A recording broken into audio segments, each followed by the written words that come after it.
Hi folks, this is Ryan again, and welcome to the 6th installment of our StarGateVR tutorial series. In this video, we're going to be talking about the gate of StarGateVR. This is the tool that allows you to sort of filter data within the program. To begin, as we learned in our last video, grabbing is very important. To get the gate, which is an ellipsoid that allows you to segregate a stellar population within it, you can either go find it in the space, or you can hit on your control pad this retrieve gate button in the bottom left. So depressing the trigger on that brings up this tiny version of the coordinate axes where X is red, I think Y is green, and Z is blue. And there's this thing behind it called the star shield. That is just a opaque black screen to block out background stars.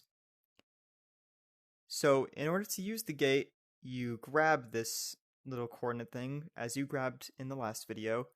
You can lift it up, move it around, twist it, turn it, whatever. And the other important feature of the gate is that its size is controlled on the control panel by, on the right hand side, these sliders in the gate size control area. So there are 3 sliders corresponding to each axes, X, Y, and Z. And additionally, there's a white slider below all of them that will sort of force them into a spherical shape. Typically, this one is the easiest to use, but if you want a more nuanced shape, you can adjust them individually. So here you can see this sort of transparent blob. That's our sphere. You can see it extends past the star screen, and any star within that sphere will be included in the gate that we create. So to begin, I'm going to grab this sphere. You can see I'm moving it around now, and I will fly to something interesting. Here in front of me, I see an open cluster, so I'm going to drop the gate over the open cluster as such. Now you'll see that everything within that ball became yellow. That indicates they're highlighted and will be included in the gate when we create it. However, you can see that our gate right now is a little bit larger than the open cluster in question, so what I'm going to do is pull up the control panel, grab the slider for all of them, and sort of slowly move it down. So there you have it. That's a pretty good gate. You can see we've got the dense open cluster in the middle, and then there's some fluff around the outside, and that's fine. So in order to set that gate, on your right-hand controller, you'll recall from way back in the first video, there's 2 buttons on the top. The bottom of those 2 buttons will lock this gate in. So upon depressing that, you'll see the color of the points change from yellow to something else, or they might remain yellow. What's important is that up here on this wall that's stationary, you'll now see a colored box below the white one, which indicates that the gate has been created, and then over here it'll tell you how many stars are included in it. For example, that gate that we just created has 524 stars within it. So that's fairly interesting. The next component of this is how you can say, oh, well, I see all of these stars, but I really just want to see the ones that I've highlighted. And that also has to do with this wall up here. So in order to manipulate this, on your left-hand controller, once again, you will recall there's a joystick there, along with 2 buttons. The joystick lets you toggle this highlighted box. So right now, we have the gate that we just created highlighted. If I move it up one, we now have all of the stars highlighted. There's a button on the left-hand controller, the bottom one, that says toggle gate on/off. Depressing this button will toggle off the gate that's selected on the wall. So you can see what we've just done is selected all the stars and then toggled them off, so we only have the highlighted ones from the gate we just created. You can toggle them back on just as easily. And likewise, you could do the same for the stars in the gate. So I've now selected the green gate that we've created, and I'm going to click toggle. There they are. There's no more color on them. There it is again. With gates, the stars you've selected in one coordinate axis carry over to other coordinate axes. So if we say, well, that's great, they're all positionally segregated here. Let's see what they look like in UVW space, in the velocity space. We can do that. Clicking over to our coordinate frame of UVW, we need to change the scale a little bit, something we learned about several videos ago. And now you can see there's a clear grouping here, a clear sort of co-moving center, and then some errors in radial velocity create those big tails. So you can say, okay, well, that's great. There's a clear sort of cohesion in the moving space in addition to the spatial distribution. So I'm going to go up here and click on all the stars. I've moved my little cursor up, toggle them off, and this leaves us with just the highlighted stars from the positional gate. Now, it may be sufficient to say, oh, that's good, we have these stars, but you also notice that there are several stars in this space that do not share the same sort of velocity component that these stars in the center do.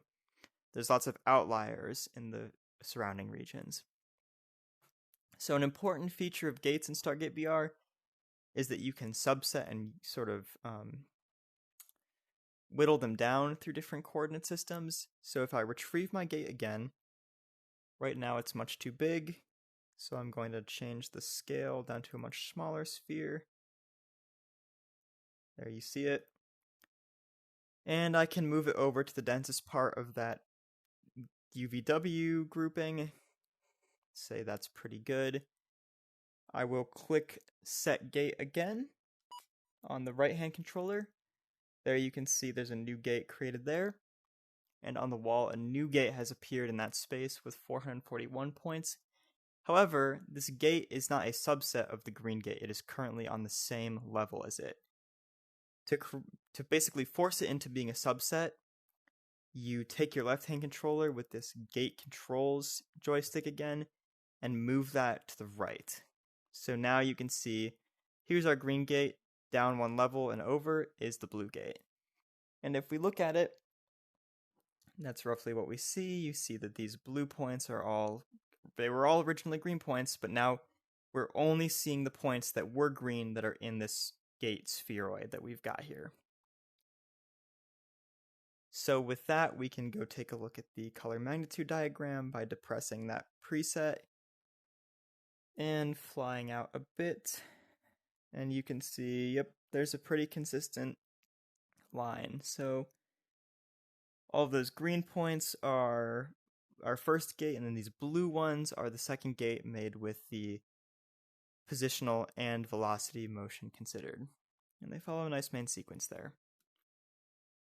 If we want, we can turn off the green points. I've just done that by moving my highlighted box up one to the green and then depressing the toggle gate on off button. You can do that all day and night. Click, click, click. And we can also toggle on the full set of stars. So you can see where our main sequence sort of lies in that. It's healthily embedded in it. You can see there. It has a nice upturn here. All right, so that's the basics of gating. There's much more that we could cover here, and I'm sure there's much more we will cover. But to get the sort of general essence of it, you use the gate spheroid here, drag it over something that you want to highlight. Let's see if there's another open cluster that I can ID here. It looks like there is. So you drag it over there. You can make a sphere, or if you think it's a different shape, you can make maybe an ellipse. I'll grab the x-axis here and drag it out. Click on this Set Gate button. This one happened to be yellow. And then you have your gate.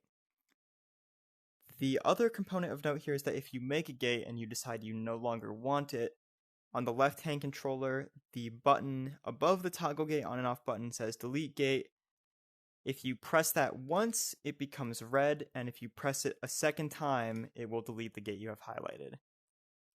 So once again, here I'm looking at this pink gate. I'm pressing it once, it becomes red. I press it again, and the pink gate went away. I believe that covers our introduction to gates. I hope that was fairly informative and straightforward.